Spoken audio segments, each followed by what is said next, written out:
Hello, everyone out there. I'm Brian Tierney. This is the Blessed Life University podcast, the Blue Podcast for short. With me today is the co-host with the most host, Kimmy Larson, Zen Boutique Life Coaching, and the real estate brothers, my brothers from other mothers, Tino and Miguel Aguirre. We're here to talk about what's blessed, man. What's going on with you guys? How you guys doing? Well, doing great. You know, it's Sunday, so it's a blessed day as it is. So yes. Well, yeah. Absolutely. Yes, ma'am. And I feel bad for these gentlemen here. As you can see in the shot, Tino is wearing his Chiefs shirt, and unfortunately, they just lost and are not going to the Super Bowl. So tough for the Prodigy Mahomes. Great season. Had a good season last year, just not quite enough. Came up a little short. That bank account might be a little short too if you put down too much money on the Chiefs. But what are you gonna do, man? What are you gonna do? Well, it is what it is. Let's go Rams, I guess. So I hear you, and maybe Lord willing, we'll all be watching the game together because Louis Tayawa is having the little private Super Bowl party over at Studio 63. So I don't know. I mean, you guys are family men. I'm still, I'm married. I'm hitched, but I don't, have any kids, so I don't have to worry about being at home with the kids or whatever. Yeah, that's the only thing. That's the only bad thing about Super Bowl. It's always on a Sunday, right? Yes. And it's school day's always the next day. So, so yeah. So are you guys, you don't think you'll be able to make the private Super Bowl party over there? We'll see. We'll see how it's looking. So, Miguel might make it. So. Maybe. That would be cool, man. I'll see. I most likely will be there. My wife, she works at a bar that's actually just down the street from Studio. Oh, nice. So they might be having something too, but I'm still going to try to go to Lewis's because, all our friends are going to be there. It'd be cool to see all of them. That's like the most bang for the buck. Like, yeah. I'm getting the best of both worlds. We're in a dope-ass little private club, and we have all our friends there and all that good stuff. So we'll see either that or if I don't end up watching it there, maybe at my wife's work or at home or something. We'll see. Yeah. I haven't been to Studio 63 probably in 20 years. Well, I think it's in a new location now. But we will get you back there soon because our friend owns it now. Yeah. And it's like, cheers, everybody knows your name. They treat you right when you walk in there. Yeah. Yeah, no, it's nice because the prices are right and they know how to treat you, you know what I mean? They bring you on in. They don't charge you cover because they know you or whatever. And nice little coat check. You sit down, get your drink, get ready to go over by the dance floor. I've heard he's got a pretty good sound system there, too. Better bring your earplugs, man. Yeah.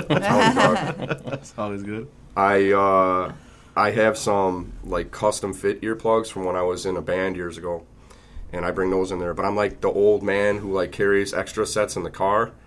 So if you're with me, I'll take care of it. Make sure you're not deaf when you leave there. Wow, apparently that good. Yeah. You don't want to make an offer, on the phone with a client, ears ringing the next day. $450,000. All right, I got you. And he's like, $450,000? I said my max was like $350 or whatever. Oh, my God. All right. We'll straighten this out. But Tino and Miguel are top producers at Realty of Chicago.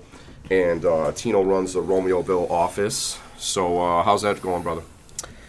It's been a long year. I think, right around this time last year, I got told, like, hey, you want to take on with more responsibility, and you never want to take on more responsibility, right? But it's kind of like a calling. So I'm like, you know what? Yes, I would definitely love to do it. And it's going good. It's just been a long year of a lot of work, and thank God that Miguel decided to come into real estate and help out because I could definitely not do it without him. So it's been a very challenging year. We still produced more than the prior year, and along with producing more than prior year, we were able to get that office open and start running it. So it's been very challenging. but I look forward to this year. Now that we're actually settled in, we finally got it running. So look forward to our grand opening event, which should be either late March or early April, when we're gonna actually have a grand opening there. Oh, that's nice. So, we're looking for that spring market, because if I invite everybody, hey, come check out the office right now, it's cold, so nobody will show up. Yeah. But yeah, no, it's an awesome office. It's actually, it's pretty big. It's about, I want to say 3,600 square feet. So it's a big office, and we're starting to get agents in there. We got 2 new agents this past month as well.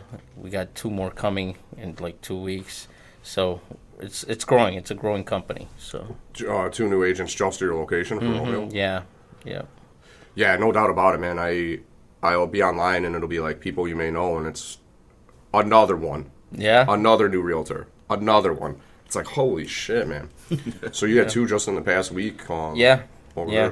there. We had 2 new ones join in. Overall, right now we're a company of 240 plus agents now, compared to last year where we were at I don't think we were at even 200 last year.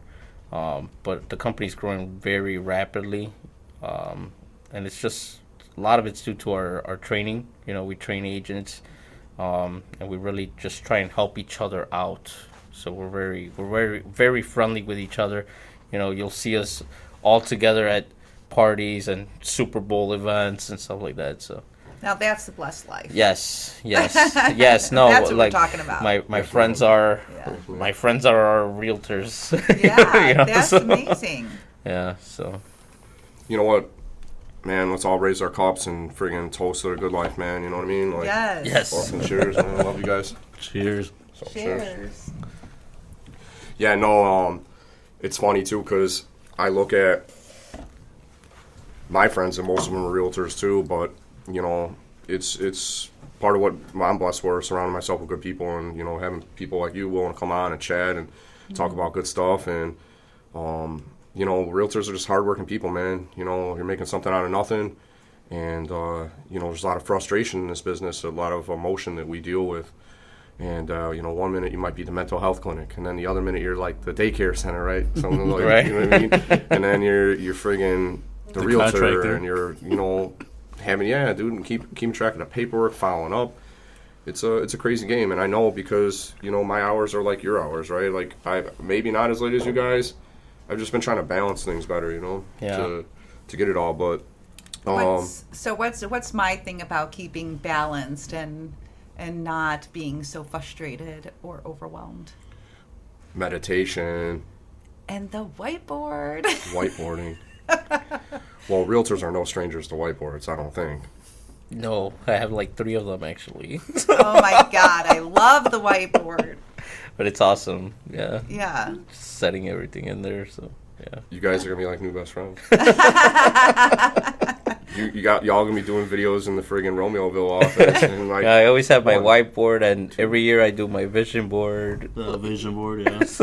Well, the whiteboard is basically to show the whole entire team what's going on, Yeah, who you're yeah. working with, what your goal is. You could put your funnel up there, so everyone has the same goal in mind, Right. and one's not drifting off to another, one of their own goals. And so, and then it's good too because you're getting closer to your end goal. Yeah. Which is going to be your funnel. You can see it on that. And people get excited about it. Right. So they're like, oh my God, we're almost there. And then they work that much harder and get really Right, excited, right. So, yeah. Just love my whiteboard. dude, she kind of scares me because I think she's gonna come down on me for not, whiteboarding as much as I should. But I got my journal now. At least I'm writing the shit down. That's good. Always write it down. And that's okay. Well, I feel like writing it down does a few things for me. So, like, what I'll do is sometimes I'll be so busy I just need to go in the morning. Like the other day, it snowed, so I had to shovel out the house first and then shovel here when I got here. So sometimes you finally get the time to sit down, or some days you don't. Mm-hmm. And so then I'll have to catch up. But what I find that it does, and hopefully this will help me as I get older, is like it makes you recall what you did for the past couple of days. Because in this business, sometimes we're so busy that like I don't remember what I did Monday. Like, you know what I mean? Like, when did you talk to this guy? Like, I know I talked to him. Was it Tuesday? Was it Wednesday? Like, I don't remember. So, like... Whiteboard. I'm just kidding. You are going to start scaring me, whisper like the fucking Sixth Sense over here. Whiteboard. Yeah. Kind of sounds like white noise. He's gonna be trying to sleep tonight. He's gonna hear the whisper. White. Yes. Y'all will. Creepy Kimmy in the motherfucking house. Oh my goodness! But yeah, I'll drink to that. I friggin' write it down in my journal, but it forces me to recall my memory, and then it gets me more organized with thinking. It gets my brain flowing. So then, like, the more I get into it, I'm not moving all slow. I'm like, just going more quickly, and I'm like, ooh, I'm flowing now. I get that flow, and then my recall is better. So hopefully it'll keep this old mind young as I get older, you know. Mm-hmm. And I'll have something to look back on. Definitely. There's that comedian Joey Diaz. That's his picture up there on the wall. It's he does a lot of podcasting, and he kept journals. And like the nice thing is, like this guy, he's one of those dudes who has a memory like a trap. Like he remembers stories from like 20, 30 years ago. But I think that's because the guy journaled. He had this like Cuban aunt was like, and mom, there was like, oh, you always write it down, like keep track of your life, and blah blah blah. And I was telling Kimmy on one of the last podcasts, I'm like, I wish I had done that, dude, because I've lived a fucking wild life so far, and like people would like to listen to the tales and all the parties and shit I've been through. You know what I mean? Mm-hmm. And I regret that because, you know, I don't have individual stuff down. I just kind of have a memory of what happened like in that year or whatever. You know, like a general sense. But now I'm journaling. I feel so much better, and meditation is the next thing too, because she was talking about meditation, which will be a regular topic on our podcast. We were talking about that last time. And I'm going to start doing that too, and I feel like it's going to take me to the next level because yoga already kind of helped me to do that. It just makes you focus on your breathing even when you're stressed out. Yeah. And that allows you to control things better because I don't know if you notice it, but like a lot of the stress or anxiety you get is because you're not breathing properly in those situations. But it's almost like being able to slow down time or control it better once you're like, you're just standing there and some serious shit could be going on. Somebody could be getting their ass kicked and you're like, what am I going to do about this? Am I going to take that bat that's right by the front door and fuck this guy up, like bash his head in or whatever? Or am I going to what am I going to do? You slow it down, you're all stressful, or maybe you just fucking drive away. I don't know. Yeah. You know what I mean? When you slow it down, you know what the repercussions of that thought would be. Mm-hmm. So if I do this is what will happen. Yeah. I won't do that. But for your business, for the real estate business, do you meditate before you start your day, or? No, we don't really meditate, but this year we're going to be implementing a few things. It's almost similar like a whiteboard, but we're going to start every day 20-minute meetings and just all of us talking. Yeah. Kind of like a recap, just what we got going on, what we got to do. What do we got to do? What's going on, on prior day, so that we can just kind of keep recapping everything daily, Well, you need a mentor to set things up in motion. Yeah. I'm your girl. Gotcha. Yeah, seriously. And then you'd be in good hands. And then actually I saw this great Facebook post this morning, and just about staying positive when you wake up. Being positive. You when you wake up, you have two options. You're either gonna have a crappy day or you're gonna have a good day, right? And it was an awesome post. It was from one of the realtors I know from Texas, actually. Who, Mark Demas? No, it was Victor Nino. Oh. So and he just put out this post about this cab driver, which was so I'll give you a little bit of a rundown. So this cab driver, invited him in, and he got into the cab and he told him, hey, okay, welcome. Do you want something to drink? I have drinks here. No, he's like, oh no, I'm good. Oh, okay. These are the places that we're passing by. That his car was like squeaky clean inside and out. And he just had like a great experience in that cab, and he just asked him, like, do you treat all your clients? Have you always treated all your clients like this? He said, no, I started this about 2 years ago, and it's because I went and saw the other cab drivers out, and they all had dirty cars and all this stuff, and he eventually said, like, you know what, I'm gonna change my life. And he said that not only did he change his life, but he actually made more money by changing his life into a positive note. Oh, wow. And then being on the negative note. So yeah. I had an Uber driver like that. Yeah. Yeah, and I'm gonna say something X-rated. You give Probably them a not great. that You bad. give them a great Fuck, tip. ooh, with- we're taking a turn in that direction. Woo! Doesn't matter. The Chiefs lost now. You know. No, I'm in an Uber. Beautiful car, very Yeah. clean. He had chips, cookies, water. Everything's lined up and packed really nicely. Yeah. And then I'm like, are those condoms? He literally had condoms in his car. Well, you know the motherfucker knows how to be safe. What's the problem? You know what I mean? He is like, just. you're he's driving just an taking Uber, like This this is the guy's bit for the prepared. back. services at a next level. Yes. I feel like that's one of the main safety things you would need, like a seatbelt and then And a also condom. The two things that save your life in this world. Yeah, I mean, maybe you could turn it into a tourniquet if you're bleeding out. Just fucking tie it real good on there like a fucking heroin addict Two or something. things that'll change your life drastically: a bad accident or a child. Well, that's true, but I mean, dude, like, do you know how legit that motherfucking Uber driver was there? Think about this shit, right? So, number one, first of all, you know the man fucking thinks of details and he knows how to be safe, right? So, that's number one. Number two is, you don't have to tell the guy to stop at 7-Eleven because the fucking shit's already right there. I mean, this is convenience at its best. I'd be giving a 5-star review, be like, everything you need for a fucking great ride home and more. And for when you get home. I mean, what do you ride tip for this home. person? What do you even tip this person? Like, I mean, the universe has to reward that motherfucker somehow. Give that man a good tip. The only thing is, maybe he's a real creepy motherfucker, like Freaky Freddy up there driving that Oh, motherfucking God. cab, and he wants to watch you do it in the back or something. He's like, do you mind if I film this? Like, fuck out of here, man. oh god, things that just went was- south. That was a shocker. That was the first for me because I'm like, really? Isn't that So- camera supposed to be towards the road? Yeah, I took my camera. It ain't out and fake I'm news. That's a real taxi cam in that motherfucker. Ain't no fake taxi. This guy's trying to see the real deal. I definitely had to take a picture of that, and I sent it to everyone. It's like, new experience for me today. No. Here's the big question: did you tip that guy more than your regular Uber drivers? No, everything was the same, and I didn't take a condom. Oh, okay. so no tip.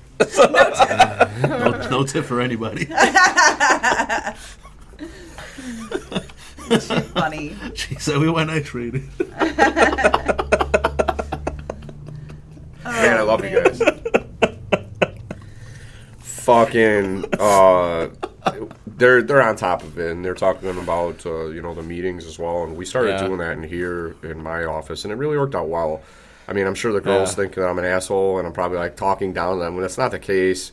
Like, I opened up this file on our legal software folder called like meeting notes or whatever, and now I'm gonna like save them in there because if I put the little topic in like the title of the document, then I can go back if the same issue arises in the future. Be like, I remember, and I put the date in the friggin' file name too, so I know we've already talked about this and it was on this date. Right.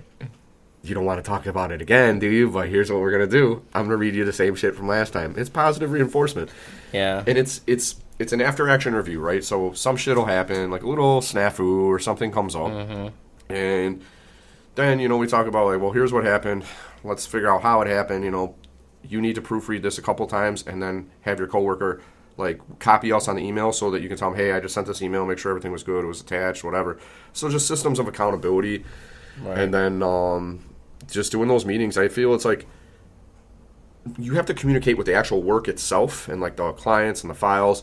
And so like if you do that, just even like a quick 20-minute thing about the office or the numbers or who did what or like that week or how many new contracts we have as a team or as an office, and just keep a track of all that, or just and then have a little Q&A for these people. You're going to take it to the next level, man. If you do that consistently, but you're going to have to more or less make it kind of mandatory for your office. Well, it's gonna have to be, and the reason why we're starting to do this is because before it was just a team of two, just me and Miguel, so I could always call him or text him, and he could do vice versa, right? But we actually just hired an assistant that's going to be kind of like helping both of us and overlooking all our work as well. So now we want to also involve her on everything that's going on so that we're just all on the same page. So, yeah. Well, and you know the deal from working with me, and we just actually switched over to all cell phone. So I had some landlines here, and it wasn't working out, especially Right. with COVID, or maybe you get real bad snow and the staff's working from home, they'll have their cell phones. But you know from working with us, and oh shit, I'm giving away my secrets here, which is really not that hard. Anybody with a brain can do what I'm about to tell you. Is we have a group text message with you guys and with my and assistant that's on awesome. there We and with love me it. on there. We love it. We do. We noticed it when you guys started using it. I'm like, this is fucking awesome because then everyone's just on the same page. Yeah. And sometimes we'll put the client on there too. Depending on what the issue is or whatever. But it's a simple way to stay on the same page. Because here's what I feel in our business and probably other businesses is that you can't always pick up the phone. Right. Reading emails, you can get them on your phone, but it's kind of like a chore because it's like you normally would sit down like it's homework or some shit, and then you review them all and fucking respond to them on your computer. So it's like text message is perfect. Nobody wants to listen to a voicemail. If you do it by text, we're all on the same page. It's a quick blurb. So like another dirty little secret is my assistant needs to be on there because she's going to get it done quicker than I am because I might be on the road on the way to the actual closing, or I'm already in a closing and I see the message come through. Okay, I see Tino said this. I see Steph responded. She's already on top of it. And now I know what's going on too. So I don't look like a fucking dumbass when I talk to you later. Or the client. So like, did you get the addendum signed? The addendum? You mean the one for the price reduction? Or am I confusing this with another one or whatever? You know what I mean? So you got to play it off. But if I'm on the group text message, I already know. Of course I got the addendum done. Yeah, you're fucking right I did. Don't ask me twice. Wise guy. That's why. What was it about again? Which one was this? One little tip. Are you team Android or iPhone? And Android. I like Android, perfect. So when I'm driving, because I hate texting and driving, that's why sometimes my text messages might sound a little weird. But I don't even look at my phone. So text messages are coming in all day while I'm driving, because I'm driving, pretty much all day. I probably drive about 300 miles a week. Wow. So what I do is I use Google a lot. When I hear my phone go off, I drive. By the way, I drive with no music on, and I just my phone hooked up to my Bluetooth. I say, Google, read the last text message.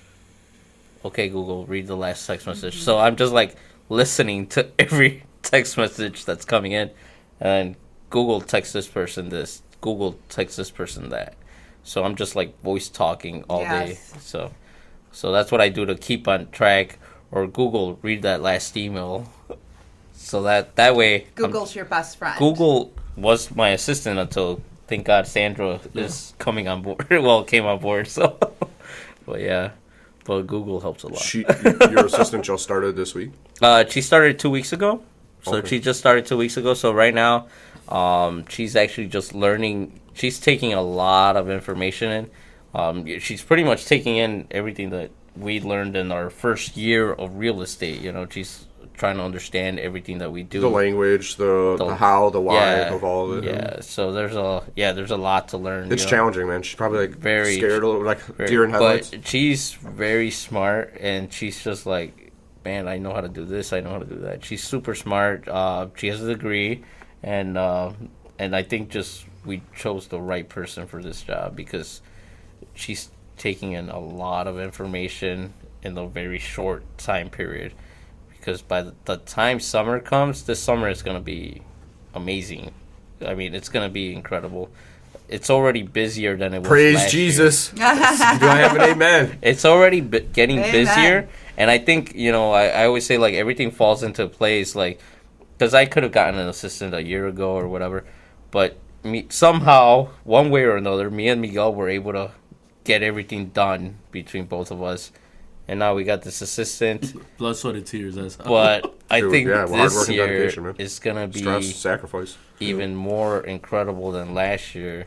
And we have big goals. But last year, I thought I set big goals because I was like, oh, okay, it's his first year in. We got big goals, and we definitely crushed them. So this year, I don't know what it's going to be like, but but definitely busier.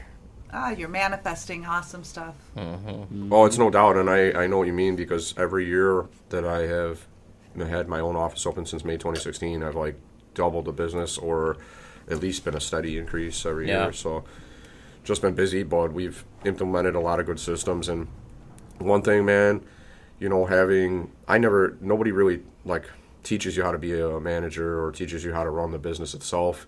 And you know, I was in college, I took political science, and I went to law school, but I didn't get like an MBA or anything, so I don't know like business theory and management theory and all this stuff. But you know, you learn as you go. And one thing I would recommend with the new assistant or any staff is the advice that another friend, attorney friend of mine, Uncle Vincent Copero, shout out to Vincent Copero, Real Law Group, he told me is to do it once and never have to do it again, meaning like write your shit down and blah, blah, blah, because there's times where I've had conversations with them, or I've sent basically the same type of email to another attorney, make your little template, save it. Any notes you made, like I give them a cheat sheet, so they all have a binder full of cheat sheets for like different topics. So if you can write it down once, do it, you know, never have to do it again. And then they always have that there, even when they're not there, they got like your brain on paper a little bit. That's the one piece of advice I could give, man, with a new assistant like that. Right. If you don't even have the time to make it, just have her take notes like fucking crazy. She does it. She showed up her first day with a notepad and a pen, and she was just like writing down everything. I'm like, God, I know I made the right choice. So Good. That's good. Yeah. What line of work was she in before? She was in office work before. Oh, okay. So for insurance, so. Yeah. So her organizational skills are probably there. She knows what it's like to be in a professional environment. Yeah, she knew a lot. She knew a lot, so. Yeah, but I think we interviewed probably about 7 or 8 people before we actually hired somebody. We had been looking for months, so. That's That's awesome, good. man. Yeah. Yeah. No, that's awesome, brother. Well, I'm sure, you know, you got a lot of training to do, and, you know, I look on Facebook and I see, like, Tino's one of the guys that's hosting these classes for the realtors. So if you talk about training with Realty of Chicago, like, you're one of the dudes doing it, you know? Yeah, actually, I also took over, on top of taking an office, I took over the training coordinating for the office, for the whole company, actually. So I actually take care of the training coordinating for Realty of Chicago, and aside from that, I also have to train my staff, so all the agents that are coming in to the new office as well. So well, my big thing is that, you know, knowledge is power. So the more you train, the more that people can do, and actually the more that it benefits all of us in general. So if I can train my agents right, they can make a ton of money and change their lives. But that also helps us, obviously, to change our lives as well. You know, the more you show and train, you get a bigger reward out of it. So, Dude, it's awesome that that Realty of Chicago got you, man, because it seems to come very naturally to you, and you don't seem to stress about it at all. Like, you're busy. I know, you know, Miguel, you're busy too. You're always busy, keeping each other busy. And then at the end of the day, to have to, you know, you got 20, 30 agents in front of you, or, you know, maybe less or more depending on the night. I know they try to keep them on Thursdays, right? well, yeah, the main trainings are on Thursdays, and then I started doing my own in Romeoville as well for the people that can't make it to Berwyn. I started doing my own in Romeoville. Oh, okay. Also, like once a week. So wait, you're So doing I'll do, two, like- one at the... I'll do Tuesday, and then we'll do one Thursday in Berwyn. That's awesome. Yeah. See, damn, man. I don't know how And you then do it, Miguel is like the guy that's holding my business together, that's holding our business together. So 'cause he's the glue. he is the glue, because he's the one that's like, okay, you got that, and he's just like taking care of business, and he's just came like such a long way in such a short period of time. And he has 1 year in this past December. I've got about 1 year. 1 year, but I've got about 3 years of real estate experience already. Right, Wow, that's great. We closed, I think, 42 transactions this past year, which my first year alone I closed 12. And he came on and he saw 42 transactions. So real estate is very different. Like, you really can't count the years, because if you go on throughout the years without closing a deal, then you have no experience, right?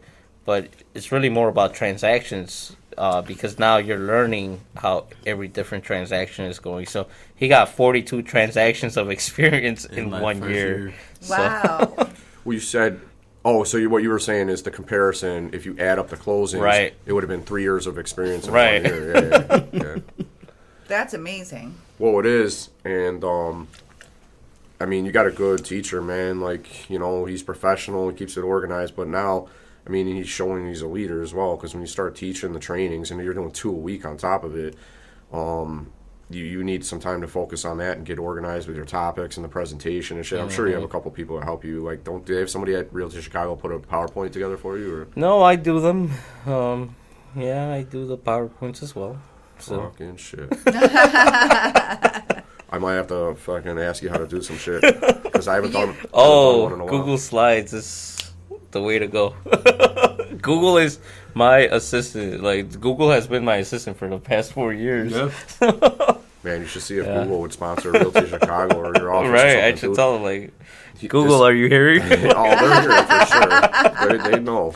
They listen to every goddamn word Google, you're we saying. love on your you. phone. Yeah, no disrespect, Google. Well, yeah, because you were saying you're Googled out with everything. You're doing the text on the friggin' dashboard. Google is the way to go. Like, they just make everything so easy. That's So, awesome. yeah. And you said you have 4 new people coming aboard? Mm-hmm. That's great. Yeah. Yeah. Yeah, and we actually just opened the doors to Romeoville probably about 4 weeks ago. Okay. Like Yeah. officially open for business. They were Yeah. working in there, but then Yeah, we got the lease in July, and then we still did some remodeling and stuff like that. So Okay. and then we still had to build desks and chairs. Shout out Awesome. to the Realty of Chicago members that helped me build all that stuff. But yeah, so we finally said, okay, this day we can finally let agents use the office. Very good. And yeah, we got 2 in, I think like 2 weeks in after we finally opened the doors. We got 2 Okay. new agents, and we got probably about 4 more coming in the next 2 to 3 weeks. So, That's amazing.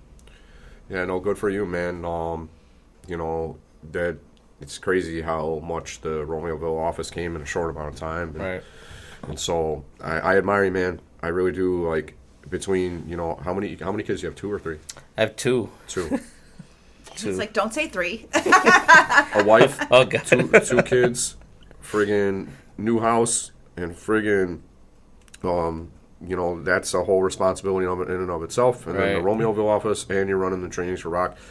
I hope they're paying you outside of commissions for that training, or no? Do you get a little something, or no? No. For trainings, no. You're a good man, Tino. You're doing good, man. For But if you're trainings, stepping no, up and but- friggin' yeah. taking responsibility Yeah. for it, and the agents will do well by you, because out of all the realtors I work with, Tino is among the top success stories, from starting in the business. And, so leaving, what was it, Jewel Osco? Yeah. Who you worked for? Yeah, so actually me and Miguel both worked at Julasco.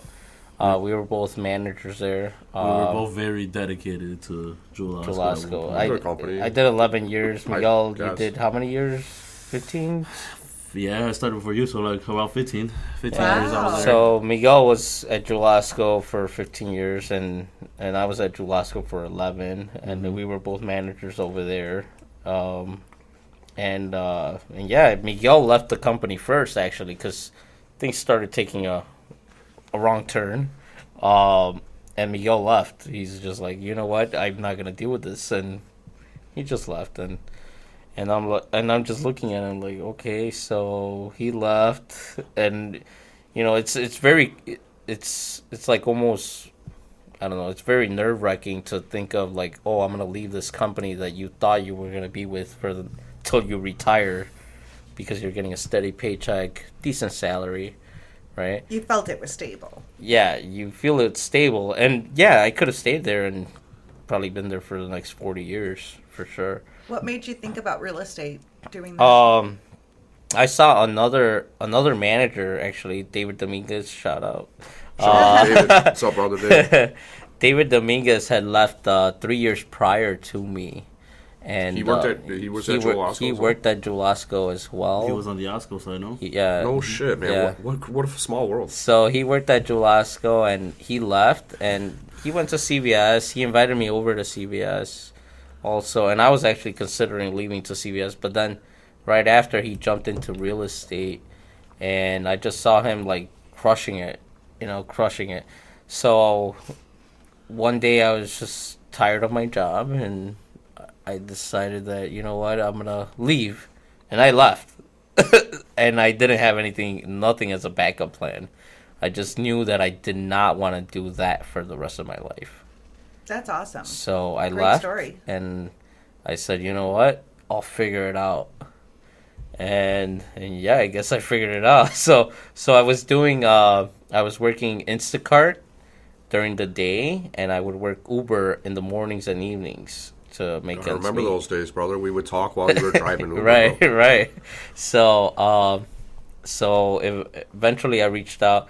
Well, then my second daughter was coming along, and I'm like, what the hell am I gonna tell if they ask me to go to a parent teacher show and tell, like, hey, this is what my dad does, like, what am I gonna do? Like, am I gonna say, like, I'm an Uber driver? I'm an Uber driver with condoms in the back. Oh shit! Those aren't balloons. Don't touch those. Do not touch. You know, like, what am I gonna do when they ask me to go to my daughter's like parents thing? And I'm like, you know what? Like, I gotta figure something out. So that's when I reached out to David, and he invited me over to Realty of Chicago's top producer. Like, they were having a meeting about like joining real estate and stuff.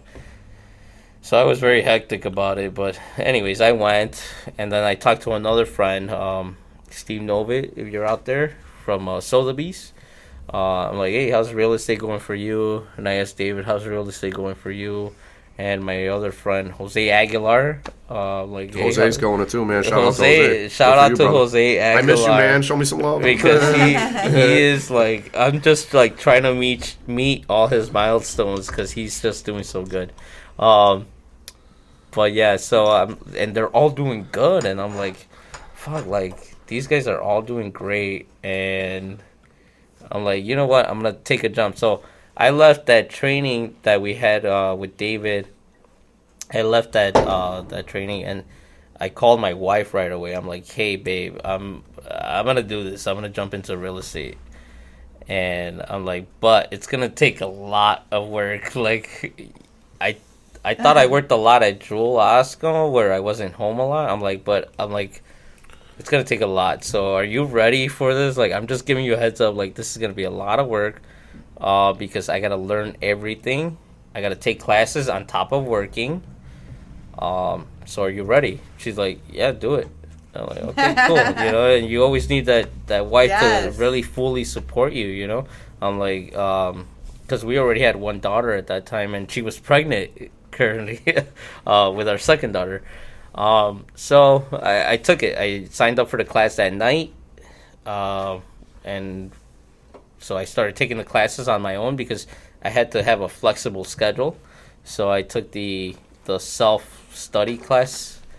So I would wake up like at 5 a.m, study for like an hour. Wow. Go do Uber, then go do Instacart, then Uber again, then study again. And I would do that Monday through Friday, and then Saturdays and Sundays, you know, you always got to leave a little bit of time for your family, at least, you know. Nice. Got to separate that a little bit. So Saturdays and Sundays, I would make sure that, you know, I would still work because I had to work. So I would still go do Uber a little bit, then come home, then go do Uber once the kids are asleep, everyone's asleep, go do Uber again. So I did that all day, every day for probably about a year and a half. But 6 months into getting, you know, I finally got my real estate license. I passed it on my first try, which I was surprised that I passed it on my first try because only 20% pass on their first try. Good for you. That's awesome. Passed it. I hit up Steve first, by the way, Steve. you didn't hit me up. I'm like, Steve, how's it going? Probably wishes he had now. You got time to meet up? And And he was just busy. He didn't reply. He was busy, and that's cool. I understand now like why he was busy, because he was killing it. So, but then David was always there. Like he was just like, yeah, man, what's up? What's going on? I'm like, hey, I just passed my class. I'm like, how do I go about signing up for real estate? He's like, well, come to my office. I'm like, okay, when do you want to meet? He's like, why don't you come right now? like, So I literally left from taking the exam to David Dominguez's office, and I'm like, yeah, I'll be there in 45 minutes.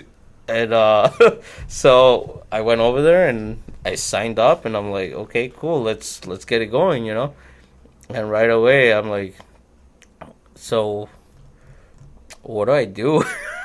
Oh, wow. Because real estate classes will show you, how to stay like out of trouble, how to, be a professional about real estate. Yeah. But they don't teach you really like what to do. How to write a contract? Right. No. They don't tell you that. That's a kind of crazy thing, right? Like that's one of the main things you do is submit an offer. No. They don't tell you how it's done. But like my realtor friend was telling me the other day how it is on the MLS. Like basically just fills in the information for you when you answer the questions. You put it in there or whatever, and then fucking, and then you DocuSign it to the client. Yeah. I was. Well, I didn't even know how to use DocuSign at that time. Google was not your friend yet. Well, Google. That's when you can ask Google how to do Google it. started becoming my best friend because I was Googling everything. Okay. Like I always learned that I've always been that kind of person that if you can't, like, if you don't know something, I can find a way to learn it. Yes. Right. So I always try to find my own way, like, to learn things. Mm-hmm. So I would learn everything. Even when I was taking the classes, I would ask Google a lot of the things. I would ask Google, Google, what the hell is escrow? Dude, that fucking word scares people, bro. That's some Donald Trump language right there. Escrow? What is escrow? Put the money in escrow? Really? Is it that serious? What is escrow? Okay. What is escrow? Yeah, it's just like I didn't know that. Wow. And so, and I still didn't quite understand it after I got my license. I did not really know what escrow was until later on after I was a real estate agent. And it finally was in escrow. Yeah. Yeah. So anyways, so David, he signed me up and he's like, the first thing you want to do is tell everybody and their mom that you are a real estate agent and that you are ready to help them. And he's like, and hear that word, that you're ready to help them, not that you're ready to sell them something. Mm-hmm. And I'm like, you are wise right. words from David, dude. I'm like, wow, you're right. And I'm like, yeah, you know what, you're right. Like I am willing to help everybody that wants to buy a house or sell a house. I'm willing because to help that's them. what it's about. Right. It's about helping people. Yeah. And that's the biggest lesson that David Dominguez taught me, that like you're here to help people. Like you're not here to sell anything. And before I even hit real estate, I'm like, I'm going to sell so many houses. And then when he told me that, I'm like, fuck, you're right. Like I'm here to help people. Mm-hmm. And that was the biggest lesson learned in my whole career. And yeah, so we went on and like that 2018, I signed up in March, 3 days after my second daughter was born. I was like, okay, I'm in real estate. He told me, okay, you want to do an open house? I'm like, okay, yeah, let's do an open house. He's like, okay, here, I got an open house for you. You can do. David? Like, great, David yeah, said that, yeah. David. I signed up on Wednesday. I met with him that Wednesday, and then Thursday, I'm like, what am I supposed to do? And then Thursday, he's telling me all that stuff, and he's like, you want to do an open house this weekend? I'm like, yeah, I want to do an open house this weekend. He's like, great, here, this is the address. Bam, I got a lender going with you. I'm like, great, cool. So I left out of there, and I'm like Googling, what's an open house? Oh my God. How do you host an open house? How do you host an open house? And it was crazy. We had like 14 people show up in like 2 hours. Wow. That's a good turnout. Yeah, Yeah, it was it's a great huge. turnout. I feel like Usually that's when a I major find part. 3 people, I'm like, I feel like that's a major part for your success throughout the whole story. I haven't heard you say no. yeah, no. You know what I mean? Everything. You want to do this? Yes. Yes. Do you know what it is? No, you don't. But No, you'll I'll figure it out. But yeah, I just wanna that know. positive mentality to get it Yes. Dude, the drive, the will to do it, and Exactly. just Yeah. diving in approach and the know-how. Yeah. Just learning. So David's funny because he'll have like 5-minute meetings, and in those 5 minutes, he feeds you like all this treasure. Like he just feeds you. And so then one day I was like, man, like I want to be like this guy. Like this is where I want to be. And now this year he became like the top realtor in our company. So Yeah, number one in number sales, one yeah. number one in sales. So and I'm just like, and he has what 7 years Yeah. in the company, 7 years in real estate in general or something like that. Man, I love David and then his wife Sandy. Yeah, and they're awesome. his They're family too, because I saw him at the Christmas party, and David had just got his award for being number one producer within the company.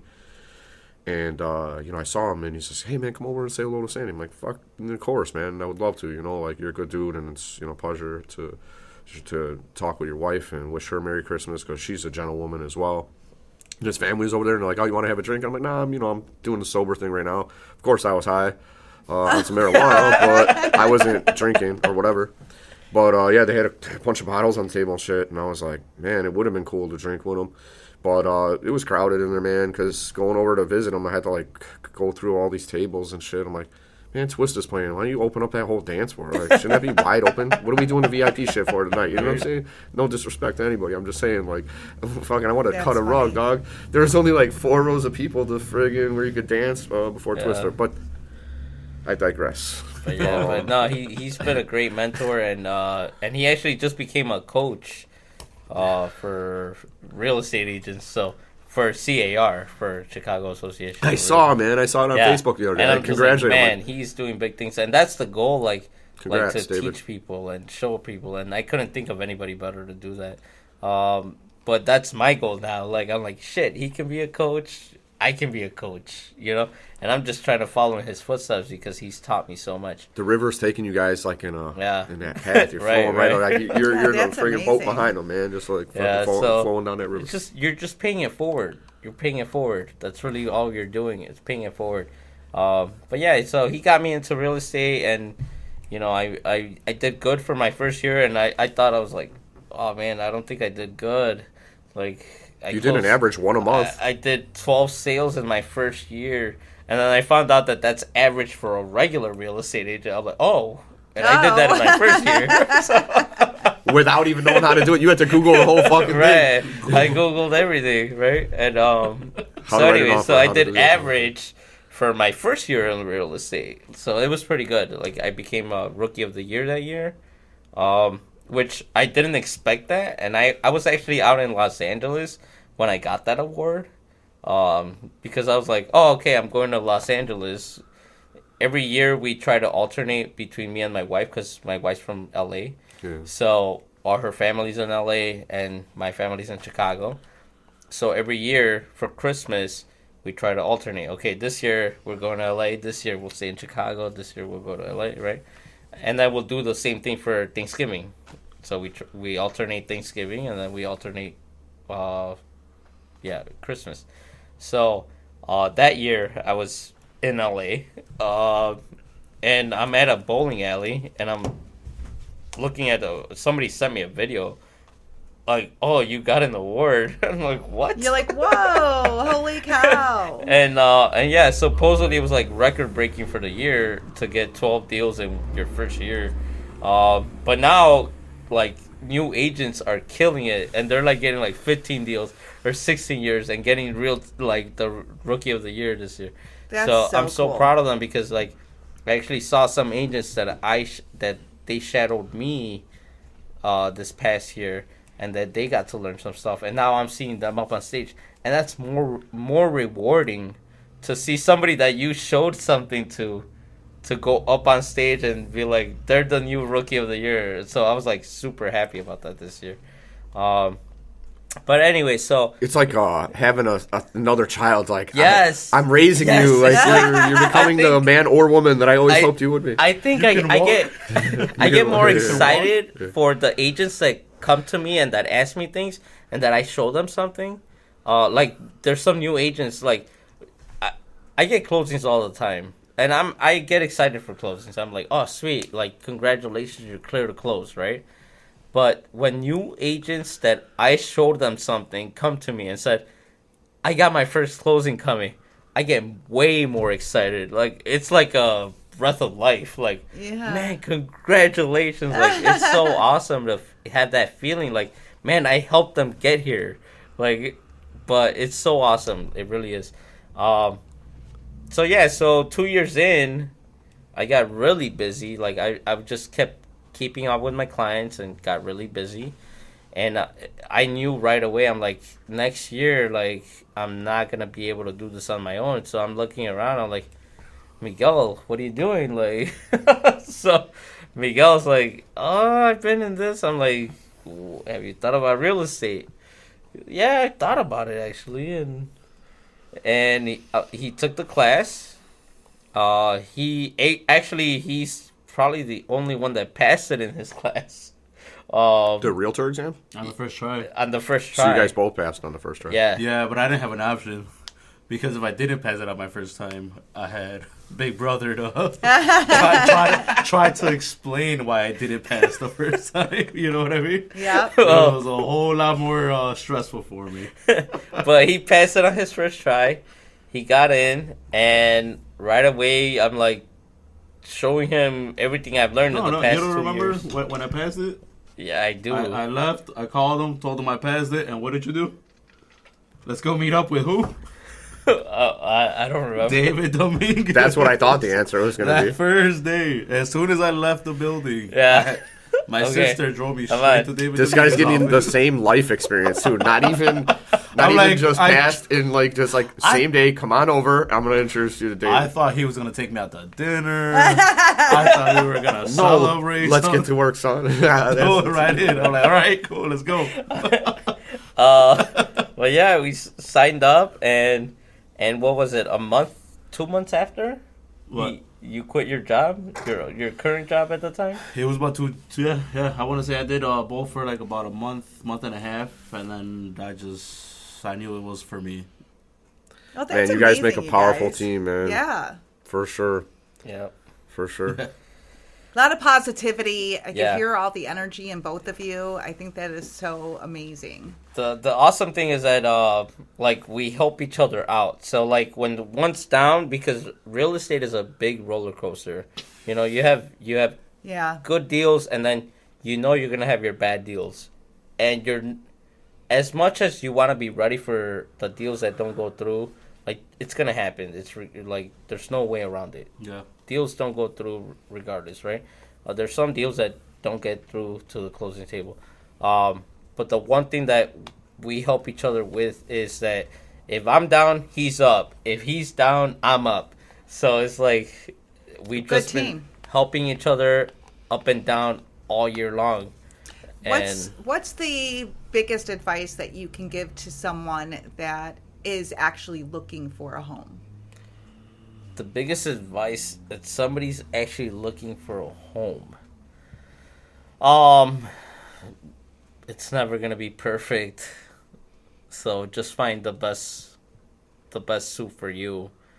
You know. Feel it. Yeah, feel it out. Like whatever you feel, like if you feel it, don't underestimate it. Okay. That's Yeah. awesome. Don't underestimate it. So Yeah, I try to be real with the clients, and I just tell them, like, you know, it's a seller's market right now, and if they become annoyed, they'll just cancel your deal, or, yeah, you know, I hope. because they got plenty of other buyers. Exactly, and that's the thing, like, I'm a very reasonable person. Like, I'll usually give somebody a chance, like, even if my seller's not thrilled about it, I'm like, all right, well, let's just see if we tell them no to everything that they're asking for, or whatever, you only give them a very little amount, will they stick around or not? Like, don't. But some people go straight to cancellation as being sent over. And like, dude, we didn't even get it. We're not going to talk about this even at all for me to give you just to tell you we'll waive all that. We just wanted to see if we get something, you know what I mean? So most people are reasonable about it. Some aren't.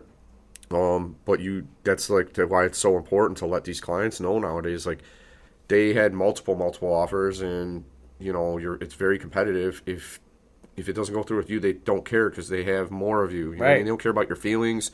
They don't care about what kind of, that you don't want to make the repairs. You want them to do them all before you get in there. It's like, it's really take your pride away. Google a fucking how-to video, right? Like, you gotta preach that lifestyle. Take your pride away out of it. Like, take your pride away, and like, cause some people are very prideful. Like, oh no, they should fix this. Well, do you want the house or not? Like, yeah, which do you want, the house more or that thing done more? Or your pride? Yeah, or the emotion. Yeah, or pride. Like, it's okay if they don't want to fix it. Shit, when I bought my house, I offered X amount of dollars. well, no inspection. I'm like, I don't care what it has wrong with it. Well, I'll you fix had already it. seen it, and you already. I had seen it. Yeah, I had seen it. But I'm like, if I have to fix something, I will fix it. I don't care. Like, and if I cannot come through with this loan, you're guaranteed my earnest money deposit. Mm-hmm. I'm like, if I don't come through with it, I'm like, here's your money for wasting your time. You're a fucking gentleman, man. And here's the money for wasting your time. But I came through with it right on the day that I said that I would come through with it. Right? He sure did. Right on the day. He gave this seller a silver platter, like, I want the home, and here's what I'm willing to do to get it. Exactly. You're probably the best buyer I've ever Yeah. worked with or ever dealt with. That's what He the put all the listing shit in the agents- addendum. That was the whole point. The listing agent still texts me like, "You're still the best buyer I've ever had in my life." Dude, yes, they because this is the home that I wanted. Yeah. I knew that I wanted it, and it has the best school districts, one of the best school districts in the nation. Is next to his friend. And it's 7 blocks away from like one of my best friends in life. When I sold him that house, that's when I realized I'm like, I want to live here. this is the fucking awesome neighborhood. I want to live here. That's so cool. Notice Yeah. how we have not said where it is, because that's maybe not like posted on social media. So we know it's a very good place. Oh, the address is. No, don't say it. So But do I'm you gonna do- mute your microphone. Don't fucking do it to him. So do you do residential and commercial? Or just- Yes, I have done commercial deals. I will never forget my first commercial deal. It was one of my nieces. So my niece said like, "Hey, I got a spot that's ready to get listed." I'm like, okay. She wanted a lease commercial. Oh. So I'm like, okay, well, let's do it. And I had Good story. I had not Good done story. commercial yet, but I never say no because I know that I'm gonna do what I have You'll to do. succeed at it. Yeah, You don't I have will fear. succeed. I will. You'll succeed. figure it out. Good. You'll I'll figure it out. You'll make it happen. You Back have to you have my the will. original comment. This guy I will never figure says it no. out. I will figure it out. Right? So I'm like, yes, let's do it. I'm like, yeah, I can do commercial. Because I do have a license to do commercial. So I'm like, okay, let's do it. So I learned a lot. So the first thing I did was I got with a licensed commercial agent, and I just got like the rundown. Okay, how do you do this? How do you do that? So I was listing it at the same time while I was learning it. So Okay. and I'm like, okay, cool. Okay, so I listed it. I put it up on the market, and little did I know that my current office was also looking for a different location because they were getting like overcharged and their lease was up. Oh. So I listed it. I rented it out. I actually rented it to the mayor, Lori Lightfoot. Shout out. So I rented it real? out to Lori Lightfoot for a month while she was running.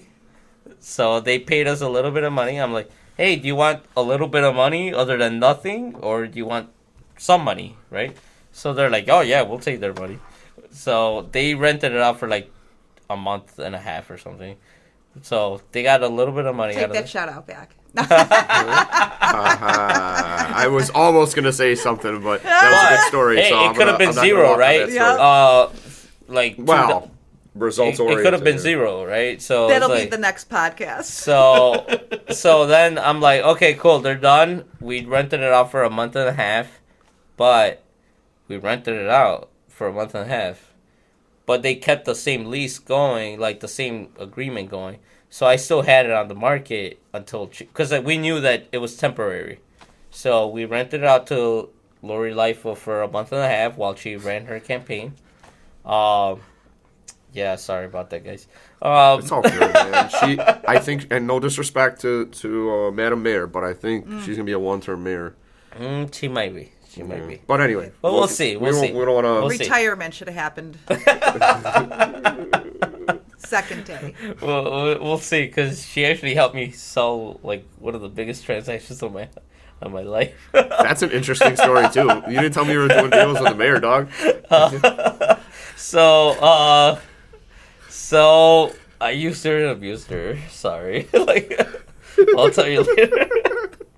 You talking about the mayor? I never thought I'd hear these words uttered in here, ever, anywhere. You know? So What?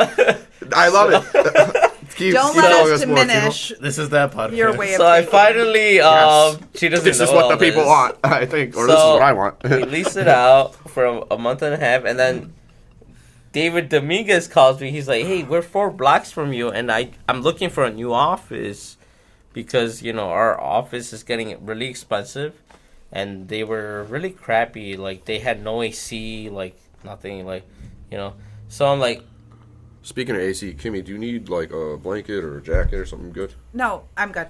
Just checking. All right. Sorry. so Take that pin off of that. he's like, can I see your place because I'm looking at spots and your place shouts out. I'm like, yeah, come check it out. So we went over. He saw it. We had central AC. He was gonna pay the same amount that he had at his current place. And I'm like, what's up? He's like, yeah, let's do it. So David Dominguez rented the spot that I was leasing out in commercial, and yeah, we got it done. Where at? I'm in Pilsen.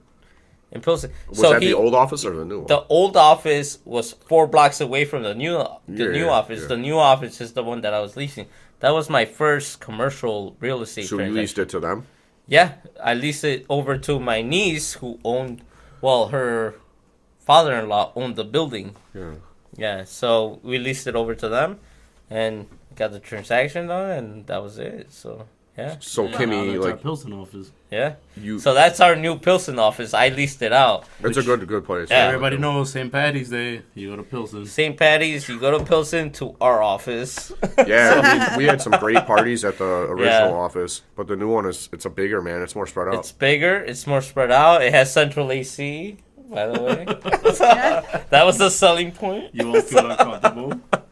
Well, Kimmy asked the difference, like kind of on residential, commercial. So you've done some leasing and things like Yeah. that. They're a little more complicated, but they're more informal than a residential deal. They don't Yeah. usually involve as much emotion. So Yeah, commercial's more about Business. money and what you're getting. It's all business. yeah, you got to be running a business there. It's business shit. Yeah, You know? it's all like commercial's more about money and what you're getting out of it. So that's all it is. Commercial, you just have to concentrate on the numbers, on what you're gonna get out of it. Mm-hmm. So Yeah. and that's all. Well, it is. definitely the blessed life for sure for you 2 gentlemen. So Yeah. happy for you. Thank you. The real estate brothers. So yeah, so that was my first commercial deal, and I've done a few after that, but I try to stick to residential, but I do commercial as well when I need to. Really for friends and family, when they need to get it done, then I'll get it done. One way or another, we'll get it done. Like we will figure it out to get it done. Good. Yeah. No sleep. And but what's we'll the get it name of done. the real estate company again? Realty of Chicago. Okay, gotcha. Yeah, they work for that company, and then Tino is responsible for and in charge of the Romeoville office, which is really cool. So, Eddie Garcia is the owner of Realty of Chicago, and I've known him for many years. We went to St. Joseph's High School together for a while. He was more quiet when I went to school with him. Like, he hung out with some of the same dudes I hung out with, and so I knew who he was, but I didn't really talk to him much back then. So I actually got to know him better now through real estate. But in any event, Eddie likes to do, charity work and I guess just giveaway events for people who need it. So, they do, a back to school event where we'll give out school supplies, free haircuts, stuff like that. Thanksgiving, it'll be a turkey giveaway. A turkey in every pot was the old thing they used to say, back in the old days. And they make sure that happens so that, people's family have a bird to cook. And That's amazing. Give back to the community. And what else am I missing? So you have back to school, you have the turkey giveaway. Back to school and turkey giveaway is our biggest events. And the reason for those is because when Eddie Garcia was growing up, he didn't have school supplies when he started in school, right? When he was in kindergarten, he didn't have school supplies. So that's why he does the backpack giveaway. I didn't know. I just thought he wanted to give back just out of goodness. No, he those two are the biggest ones for him because when he was in the northeast side of Cicero, he didn't have a backpack or sometimes school supplies when he started his first day of school. So he's very big on getting those kids their supplies. And then the turkey giveaway is very big on him. Like, man, one time he cried and I'm like, man, this guy is fucking amazing. Genuine. Yeah, it was very genuine. He didn't have turkey for dinner, right? So that's his. It was all a dream. Yeah, I used to read CR magazine. Yes. Magazine. And he listen to friggin' and Salt, Pepper, and Heavy D up in from the those limousine. from those experiences, he just said like, "This is what I want to give out. This is what I want to give out." Like, and it's so true. Like when you had like, I mean, not a horrible childhood, but like a bad childhood where you learn those things, like these things are important to people, and that you come out and you give that to people, like it's a blessing, right? So he's a good guy, man. He's really big on giving back to the community. He just wants to give back to the things that he didn't have when he grew up. And I feel a lot of the realtors in Realty Chicago all have come from low income, and everyone's just trying to make a better life for themselves. Yes. So that's why they resonate so well with Realty of Chicago, because of the core values of Realty of Chicago. Okay. Our main focus is give back to the community. Give back and help. Number one. Give back and help. Help them. Help. Like you said, David Dominguez. Yeah. Help. My parents rented for 30 years. Oh my God. Yeah. 30 years we rented. 30 years. And to own a home like in Naperville, I'm like, fuck, like, it's amazing. Made them proud. Our That's parents, amazing. I can honestly say our parents are proud right now. Yeah. You know what I mean? Yeah. From I'm sure when they they were came from always Mexico, proud. from Mexico with nothing to. I don't know about my high school days. Like, I don't know if they were too proud of that. I was a wild motherfucker back then, too. I mean, you're not telling them that part. Oh, yeah. No, let's We're cut talking that about out. Yeah. We're in the present right now. I'm sure they were like, what kind of choices are the. what These choices are they making? motherfuckers. Yeah. And that's another thing too, to be able to break out of like just that cultural like essence that we have, to where if you have a steady paycheck as a Hispanic, you never want to leave a steady paycheck. That's just in your culture. You're getting paid. So for us to break out and go into real estate, our parents were all very skeptical about that. And I know we had conversations with our parents too, where they weren't sure about Tino's decision, but now they see the results and now they're happy for us. Well, you're living the American dream, literally. I mean, exactly. You're into business now, like, that's another language you have under your belt, and friggin', you're only going up, you know what I mean? Yeah. And like you said, some of the people growing up didn't have any of this, and you guys are working with them all. I like to see it from like the smallest version that you can see. So like my parents, right? Like they see us, and we grew up. My first language was Spanish, right? I didn't learn English till I was in kindergarten, and now, obviously, English is my main language. I still know Spanish. I practice Spanish. I want to keep that in touch. So now, my kids and my brother's kids, Tino's, they're growing up, they're learning English as their first language. It's no longer Spanish, and now they're learning Spanish as a second language, basically. But Yeah. we're still trying to move forward. So my parents are basically seeing the progression of, what they started technically from coming into the U.S. And That's my former stepdaughter, too. we're making our name here, but I know I still love going to vacation in Mexico and try to keep everything together, and it's working out very well for us. Mexico's a nice place, man, and the Mexican people are nice people.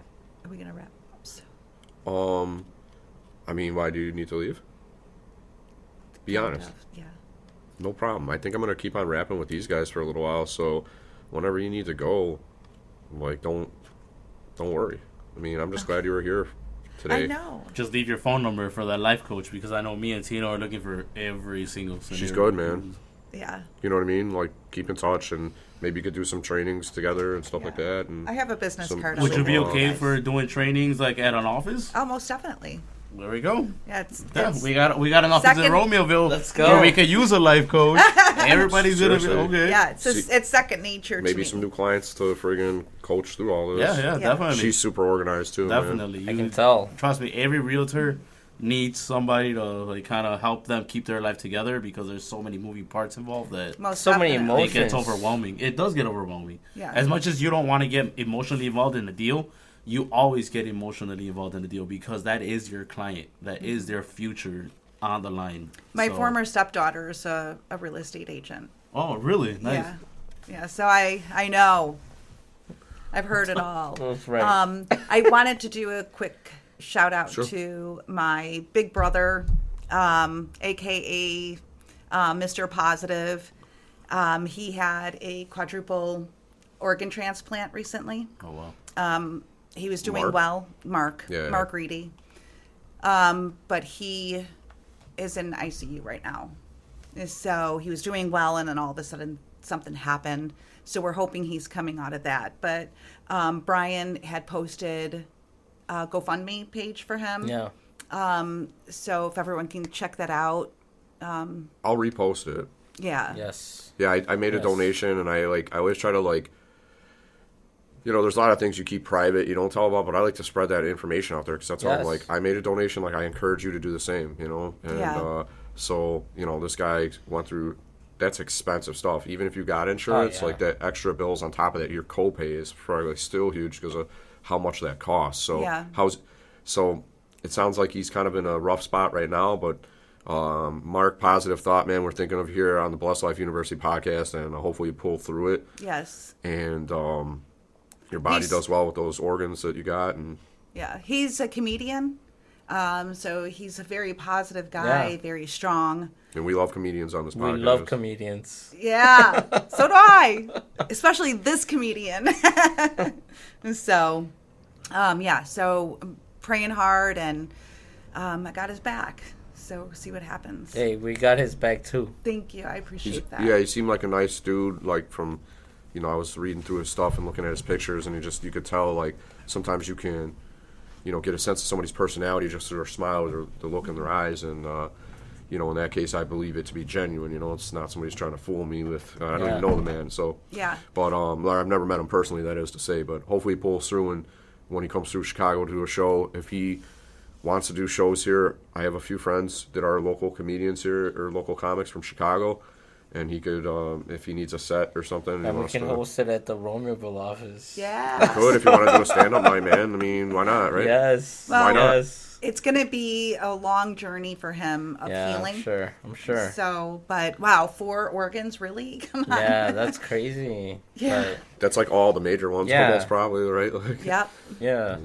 Yeah. So Sorry to hear that, but Yeah. So before I leave all we'll of you pull out- gentlemen, we'll pull out through it. thank you. Yeah. I wanted to give that shout out and an update on what's going on. Yeah, keep us updated.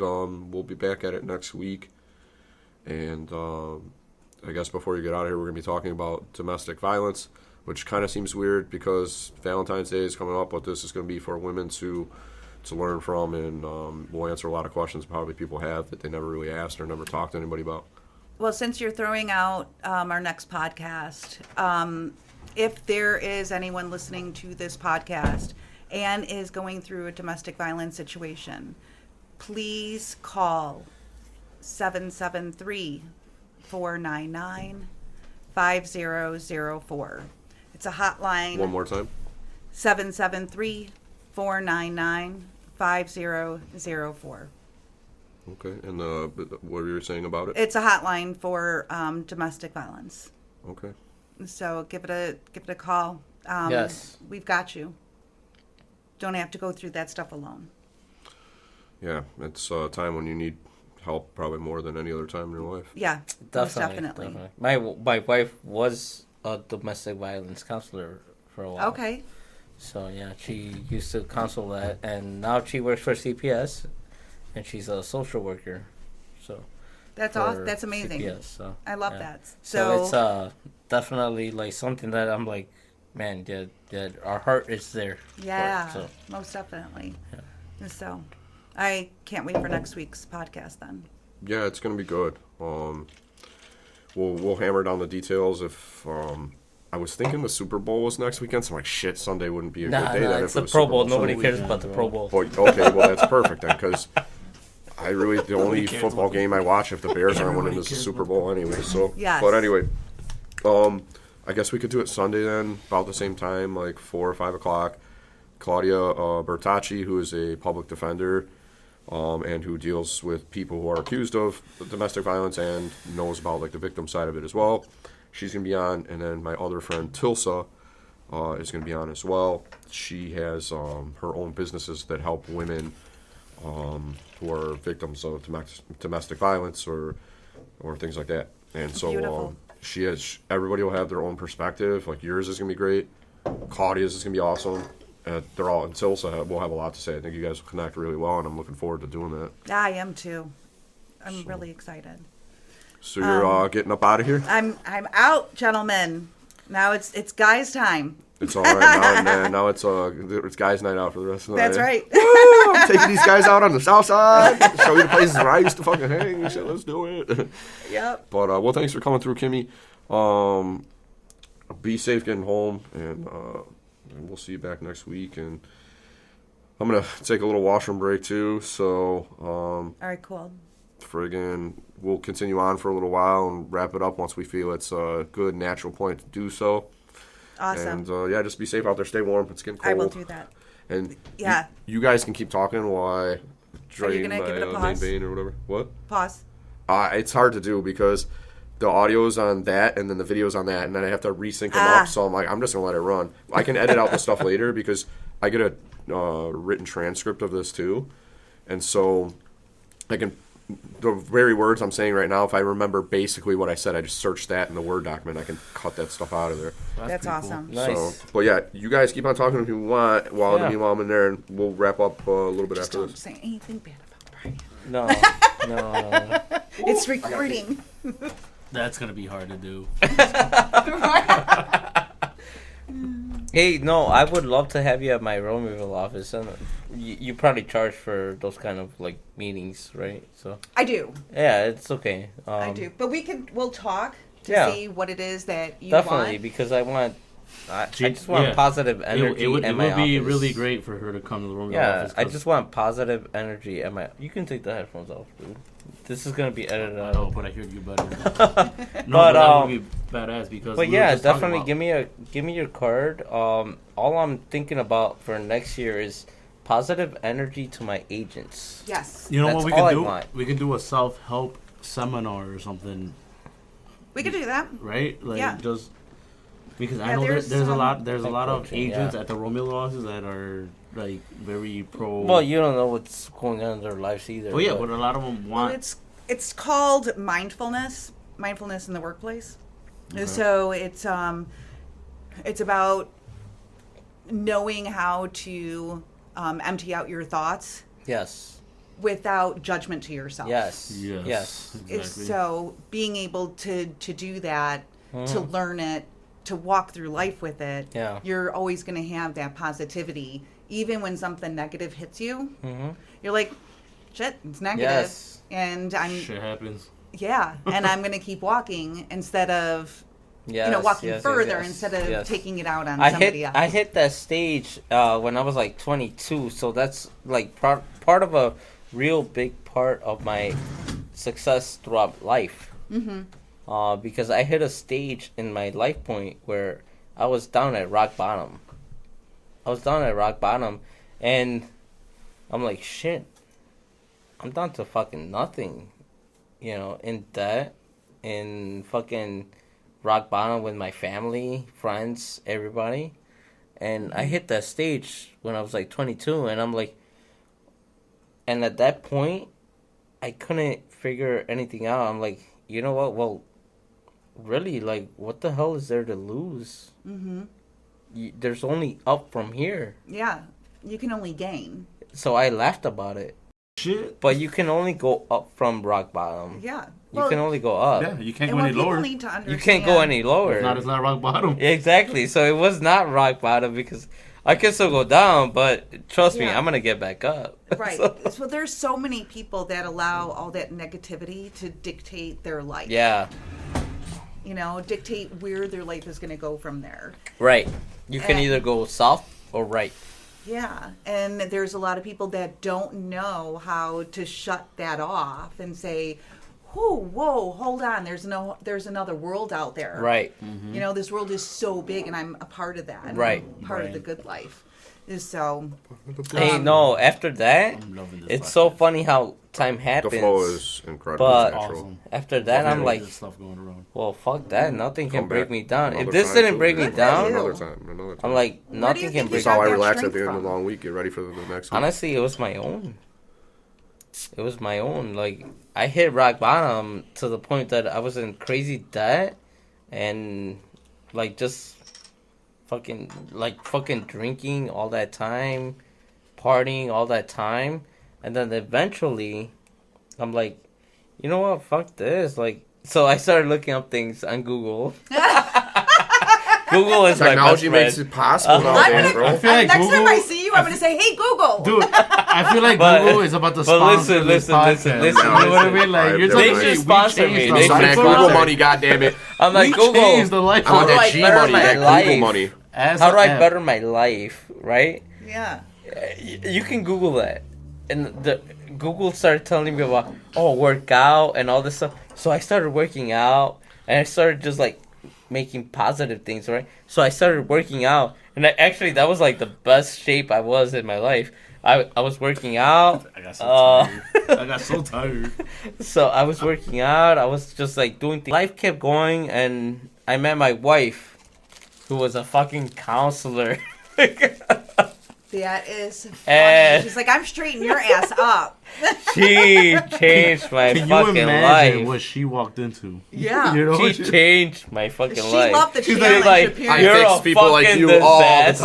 time. She's Come like, here, hold up. daddy. She's like, wait a minute. I do this for a living. You're Dude, it's exactly what you needed. Like, talk about being meant It's to like, be. talk about being positive and meeting a fucking counselor to be your wife. Yeah.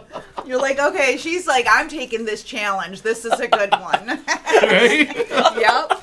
It worked out You need well. help. Yeah. Call me tomorrow. Yeah. We'll date, make a family. It'll be all right. It's so funny because the first date that we went to, she didn't think it was a date, but I invited her to movies and It dinner. was, oh, I thought it was a counseling. She thought, I mean, she, doesn't that she automatically thought she mean was date? just hanging out because she's a counselor. I So thought she's you were like, saying she thought she was oh, giving me okay, advice. cool. What do you want? That Yeah. is so awesome. But though. I met my wife. So I met her, and I'm like, hey, let's go to a movie. Let's go to, let's go to counseling. No, I'm kidding. A little sesh. Just a a little little sesh. sesh. Yeah. But it was Your eyes are so beautiful, and here's this issue I've been dealing with. I was wondering what you think about Yeah, this. right? How do I settle that? But trust me, that You got happens. such beautiful eyes. You want to hear about my but traumas? it was What are you talking about, bro? it was the best thing that happened to me in my life.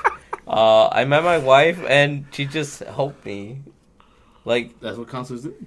yeah, My no. wife helps me. I can barely fucking See, you get back tie to my each shoes. other. Yeah. So just built such a connection that I was like, fuck, like this is the girl I want to marry. So we That's just built a awesome. relationship, and after that it was like, fuck, like when you marry a counselor, you do not want to do anything bad. Mind you. Like, you don't. You're like, that is frowned upon. Fuck that. You gotta see her side as well, though. It wasn't just marrying Tino. Like, when you marry into a family, it's not just your husband. It's not your... It's like, everyone. as a counselor, imagine marrying into...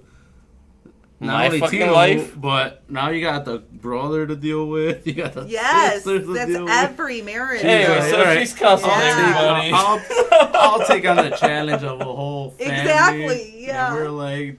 Help them all. And I asked her, I'm like, she just got her master's, by the way, in May. She got her master's with us. What are you talking She about? actually had she had cancer, breast cancer. Oh. She beat the shit out of it. And while Yeah. she Yeah, had Woo! breast She cancer, knocked it out. she went into her master's while she had breast cancer.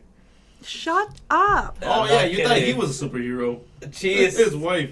My wife is the fucking hero of the family. Wow. Not only did she support me, like when I told her, I'm like, hey, I'm gonna go into this real estate thing. She's like, do it, babe, do it, Oh. do whatever you want to do, Aw. do it. Now I want to be a part of your family. Yeah. Next time do you're it. having a barbecue, man, Next time I invite have the a fucking barbecue, podcast I'm crew inviting through. you guys. So he Yeah. started on barbecues, bro. That's my passion. But Mine she's like, too, dude. do it. We grill right She's out like, here do it. outside the I saw fucking you in the little yard. Do Yeah. whatever you want to There, do. bro. I'm like, We grill, dude. yes. We got our little fire So pit I out got into there. real estate. Yeah. I You have the made a fights, great fucking business hang out out. of it. This is what we And do once over I here, had man. a I will great come by a business, barbecue for you, bro. she had Let me I would like cancer. that. Let me know. I would like that, dude. She was diagnosed with cancer. God. Yeah, it's crazy. So I've been compared she to got diagnosed, Michelin star restaurants. and we're going through the process. And I'm like, you know what? Ask his brother. Like by that How time, he I was left the last making enough empty money that I was like, It was like, I will pay for whatever I need to pay for. And I'm like, what do you need? She's like, I just need support. So I brought her mom over, her sister over. No Like- way. You just gave me goosebumps. Yeah, so I brought her Shut mom up. over. Her mom stayed with us for like a month. Man. And her sister stayed with us for like a month which while is she awesome, was going through chemo. because her mom is. Her mom is cool as fuck. Like, No, her mom's a chef, bro. Oh, come I on. understand. I was She still made food living for there. all of Do them. they live here now still? was No, still there at the they're time. back in LA. Ah, we're going to LA. No. Can you imagine your own mother and then the mother-in-law just kind of like battling out to see who can make the best dish? And that's what they had going on. And I'm like, I'm all for it. Everybody make a meal. Because I have at least 4 a day, so do it. Holy cow. Everybody cook. Yes, that's what we're doing right now. So yeah, so my wife had cancer, but we brought her mom over for like a month, and then her Yeah. sister over. Her sister Ela, shout out. Yeah. Ela is Shout like out to her her. biggest supporter. Like that's the person that she goes to talk to shit about me when she needs to.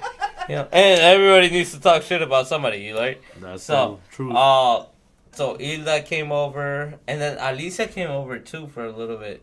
But yeah, like all her family was just like, oh, whatever you need, you know. So we would bring them over, like time to time.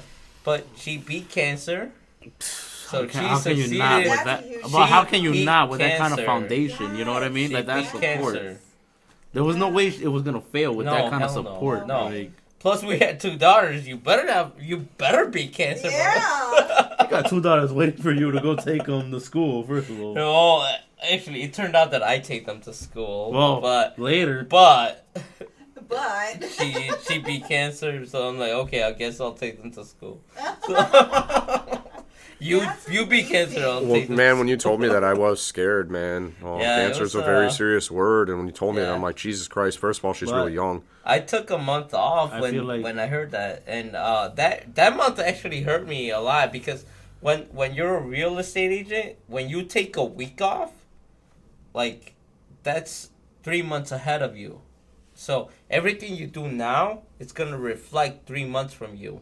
So if you take a week off, Which adds to the you stress might of not being in real estate. you might because- not close Yeah. something You in never 3 know. weeks, right? If you take 2 weeks off, you might not close in 7 to 8 weeks. When you take 3, 9 weeks, Wow. 4 weeks, it's 4 months, right? But it Because was worth it. but Yeah. It uh, was worth it. Yeah. I was I was trying to stay, like, I made sure that I stayed on top of the cancer thing, and I still try to stay on top of my real estate.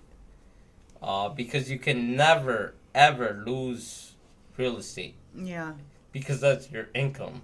So it's Yeah. like, this is our bread and butter. Yeah. You know, so. Well, you're one hell of a guy, both of you. You know. Well, thank you.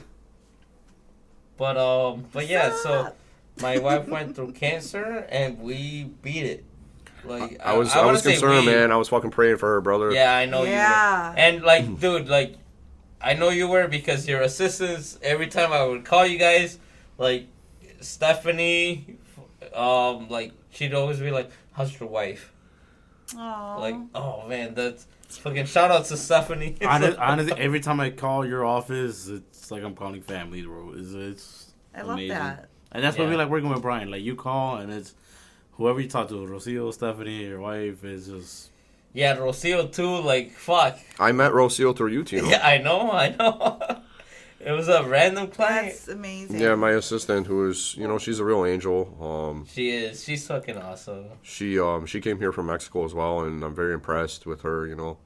She was a manager at Payless Shoes before coming to my office, and she was a manager there. But of course, they were going through bankruptcy, and they were closing some locations. Hers was one of them, and it just happened randomly that I met Rocio through Tino. So we had a closing with Rocio's sister, and her sister seemed like super nice and like professional and just like, just a good person. And I was like, okay, I'm like, if she's like that, she must associate herself with people like that. So I'm like, maybe she has a friend or, a family member that's looking for a job. And so I just asked her at the closing table, I said, do you know anybody who's looking for a job right now? And she goes, yeah, my sister, because her friggin' Payless store is closing where she's a manager over there. So she came to me. She was a hard worker, quick learner, and also just very organized. Since, I guess, being a manager at Payless, she took really good notes. She was very organized with stuff, highlighting stuff, whatever. And she impressed me with her ability to learn that quickly. And then we have a kind of a family atmosphere here, too. And money can't buy that, man. You might be able to go somewhere where they can pay you more, but... Money cannot buy that. No I way. try to give people time off when they need it to deal with their family issues, Yes. all paid. Like, even though I pay hourly, and we have bonuses, you guys see them on the settlement statements. I pay hourly, but I'm paid vacation. Like, the assistants are more like salaried, like even on holidays, paid. You know what I mean? It's not like Yes. you have to worry about having like spending Christmas Eve with your family because you're not getting paid that day or something. So I can't offer like everything, but I can treat people well, and I can just make everybody feel comfortable here. And like I know people like to keep their business private, and some more so than others, depending on the house you were, raised in. Like my dad, he always told me, he's like, you don't tell anybody a fucking thing. He's like, you keep that shit to yourself. Like, don't tell them about family business. Don't tell them about fucking, how much money we make, this and that, blah, blah, blah. Nobody needs to know that shit because, bro? well, no, because, I mean, you sound a little Irish right there, Hey, bro. you don't know anything that happened right here, right now. Nothing happened right Nothing happened right now. We had a meeting, one meeting. No, that was very Italian. Nothing, I tell you. Don't tell your family Well, nothing, see- bro. Come on, bro. You gotta let but it see, out. here's the What thing. happened? If you wanted He's a to, funny guy in the family, by the way. I'm very serious. But he's a funny guy. He's the blessed life right now. It's coming out. Yeah. well, fucking, the thing is, my dad wouldn't even have sounded like that. That was more like the kind of the Chicago in me. My That's not even his dad talking. my father was from fucking Kilkenny, Ireland, and that's kind of, he sounded more like that. He's like, he was from a small fucking farm in Ireland. His dad was a carpenter and a farmer. Irish mom, not Italian. So that his voice would have sounded, Yeah, that's McGregor like a motherfucker right there. well, yeah, he is. McGregor's got the fucking Dublin accent.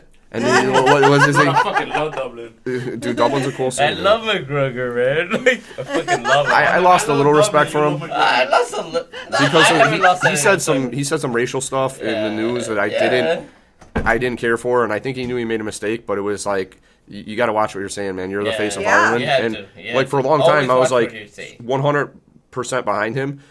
But like he's basically, it's almost like the president. Do you know? I don't even know. I'm Irish as fuck. I don't know who the current Irish president is, but I know who McGregor is. Like he's the face of Ireland. He is Ireland for the rest of the world. So you're gonna go out and say something stupid. It reflects badly on Ireland. Yeah. And it also gave him a chance to be like this honorable figure. And then you see stuff like that blemishes his record. But he's still an interesting character nonetheless. Yes. And I wanna, and no disrespect to McGregor, I'm just being honest about how I feel, because I would love to stop by. He bought this famous bar in Dublin, Ireland, called the Black Forge Inn. It's where the who's who in Ireland go to sit down and have a drink, and that's probably me putting it kindly. That's where people go to talk about some serious business, in the Black Forge Inn. But Ireland's a really cool country, man. I went to my father's home county. That was really cool too. I'm gonna take one more quick break because I've been drinking a lot of non-alcoholic beer. By the way, fucking Beck's N.A. Your boy's been sober since October, and he's not going to drink until St. Patrick's Day. Everything here is non-alcoholic, right? Yes, we're all being good. Look, Coca-Cola. Right. No, Kimmy had one glass of wine, not even a whole glass. You even barely touch that. I had Non-alcoholic wine. No, I had real whiskey. All right. No, Brian, we were give me a also. hug. Oh yeah. Okay. Be safe. I will. Great Kimmy, podcast. nice meeting you. Thank Nice you very meeting much. you guys. Did you Thank get her you. card? Yeah. Yeah. All right. Well, thank you so much. I know she got some. We will be hitting you Kimmy, up. We do need nice your to meet you. services. Thank you. I appreciate that. Nice meeting you. Yeah. Thank you. No, This is thank an you. awesome podcast. It was awesome. Yeah, it was. I think it was great. Thank you very much for coming. Oh, think it was thank great. you. So we will see Sorry you to in the keep you guys Romeo. waiting. So I know you guys said you had stuff to do after this, but dude, I want to take you guys out to a steak dinner, man. At a nice place over in the south. well, we gotta set a different day because It's all right. fuck. Are you free at all this week? Yeah, I know you're doing training like 2 days. ago. We feel like we gotta take you on a steak dinner, Yeah. honestly. We were actually talking about So like, why we not gotta take you Brian my out. staff For busy. us here, to man. take you out Yeah, because we we gotta gotta take take you you out. We gotta take Stephanie, We're gonna take Rocio. you out. We gotta take this whole team out. Yeah. Not just So We him. could all team. go together. That'd be nice. Rosie's when a are little hard you to get guys out available? because of their daughter, but Yeah. but Steph I get is. it. We'll go. Nana's the new assistant. She's over there at that desk. I say we go to Maestro's maybe, Yeah. or the one. Well, let's over get some of there this by combo back downtown. on the podcast. Whatever's good. What about Gibson's. Gibson's Italian? I love Gibson's Italia. This is so fucking good. All the time. We've honestly been talking about when are we gonna take Brian out to dinner, bro. It's just With our their schedule's team. so fucked up. Mine is That- jacked all over too. You know how Yeah, hard I it know. is for me So, to schedule trust me. dinners and fucking Trust me, lunches we've with been people. thinking about. We're like, oh, we gotta go to take Brian to Hop on the Gibson's, mic, but man. fuck, bro. It's just so hard right now. Like You guys got to try Gibson's Italia. that's what we were just talking about. I She overheard you Gibson's. saying I that didn't hear shit. The Italia You You part. heard heard her. us, yeah. She heard us. She had to. No, I did. I just heard Gibson's on my way out, and I'm like, oh, Gibson's Italia. Did anyone say that? Yes. Yeah. Oh, you did. That door is so thin for the bathroom in I there wasn't that I paying feel like you attention. must. have So heard we of it. want to How go to did you not- you literally just Gibson's. said that out loud. We honestly, as a team, we're like, we gotta take Brian out already. It's just our schedule is so conflicted just with life and real Yeah. estate where it's hard to make dinner reservations. And I'm We'll do it sorry, soon, but though, man. like, the only people that I do not like tolerate any inconveniences with is like my daughters. You know what I Yeah. mean? Like if it's my daughter's birthday, we're going out on my daughter's birthday. Yeah. I don't give a shit. Don't talk to me. It's my Yeah, daughter's don't birthday. call me. It's my daughter and my stepdaughter too, because I got a stepdaughter and I got my daughter. Okay. And my stepdaughter comes first. My daughter comes, first Right as there. well. So they're tied for first. Yes. But when they want to go out to eat, we go out to eat. That's you know what I mean? awesome. And that's Yeah. how it is. It's just That's how I was with all my kids too. My former stepdaughter, but yeah. All right, you guys go. All right, I gotta Kimmy, get be out. safe. thank you Get so home, much right? for coming. Stay warm. Thank you Good night, guys. Kimmy. Hello, everyone out there. We had some technical difficulties on the podcast yesterday. We lost visual, and so I wanted to check back in today and sign off on the podcast properly. It's the end of the day on Monday, and I'm ready to relax, so I'm in a chill mood. My wife made some delicious dinner, and I'm about to go home and eat that after this. But what a great podcast yesterday with Tino and Miguel. They're brothers. They work together on the same real estate team. They have great chemistry together, and they both work really hard. Tino had a whole lot to share. He, it seemed like he felt really good to reflect on his story, almost like it was therapeutic for him to tell it. And I think that made for some really smooth listening. I felt that way when I was sitting here listening to it on the headphones. And I think, you know, overall his story is so positive. It lets other people know, you know, by listening to that story, that they have what it takes too. They have what it takes to make a change in their life, to change careers. He's living proof that, you know, if you want something and you want to make a change and you set your mind to it and you're willing to learn and work hard to do it, that that you can achieve it. And so, you know, listening to Tino's story, he worked at Jewel Osco, and he wasn't happy, and he knew that ultimately he wanted to make a change. And he said that it is hard to, you know, leave a steady paycheck, which I agree too. You know, I own my own business, and I know it's hard to not have a steady income coming in, but it is very rewarding to have your own business and to be in charge of your life and your livelihood. And so, you know, in order to leave a career, I feel it takes, you know, you have to operate without fear. That emotion, you have to suppress it. We all have doubts, but you have to know that you have what it takes, and you have to be confident in your abilities to learn and to work hard. And Tino definitely has all those things. Miguel is new to the team, and he's got a lot of experience in the last year, but he's working hard, handling details, learning from Tino, you know, handling the deals and getting his own deals under contract as well. So it's been a great pleasure to work with both of them over the course of the past few years. But in order to do what Tino did, you got to recognize that you're not happy. And, you know, if you're going to make that change, just know you got to work hard to do it. Tino was saying that he would drop off his kids at school and then go do Uber Eats, Lyft, pick up his daughters from school, bring them back home, and then do the same thing. In the meanwhile, you know, learning and taking real estate classes and then passing the exam on the first try, and then surrounding himself with good people like David Dominguez, who was there to provide guidance in the business. And so it was a great story to hear. Where there's a will, there's a way. And you just got to learn and make it happen and go for it. And I wanted to say thank you to Tino and Miguel both for trusting in me, trusting in my staff, and referring their clients to me. Of course, you know, some clients will have their own attorneys and they don't need my services, but I do appreciate whenever Tino and Miguel give out my name. And I try to let them know that, you know, we appreciate it by our hard work and our good service. So I can't wait to have them back on the podcast again sometime. And I look forward to going out for a nice steak dinner with them. The guys had to get back home to their families last night, so they weren't able to stay around, but your boy was hungry. And we got a nice steakhouse here on the south side that I frequent. And it would have been nice to end the Sunday with a filet mignon, Parmesan crusted, and some delicious sides, but it's all good. We will do that another time. So thanks again to Tino and Miguel. I look forward to airing your podcast. I'm sure there's going to be a bunch of people out there, friends, family, agents, that will be very excited to hear the story as well. Next week, I have an awesome podcast coming up with a dream team lineup.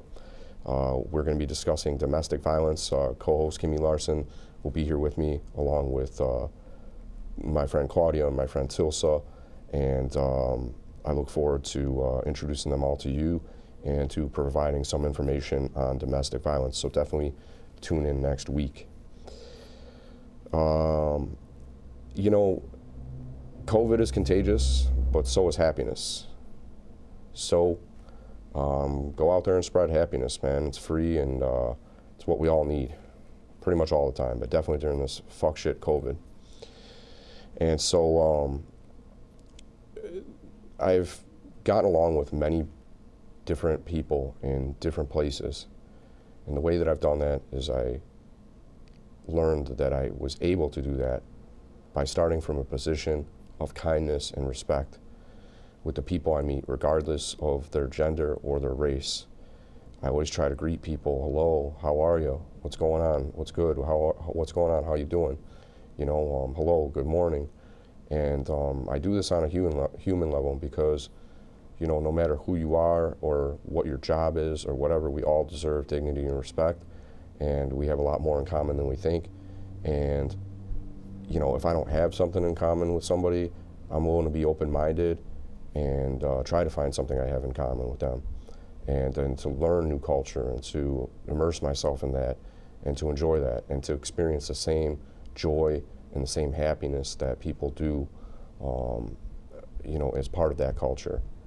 And so, in my humble opinion, if you do the same thing, starting from a position of kindness and respect, regardless of gender or race or whatever, your world will be a better place. The positive energy will be reflected back to you by the universe, and everybody else's world will be a better place too.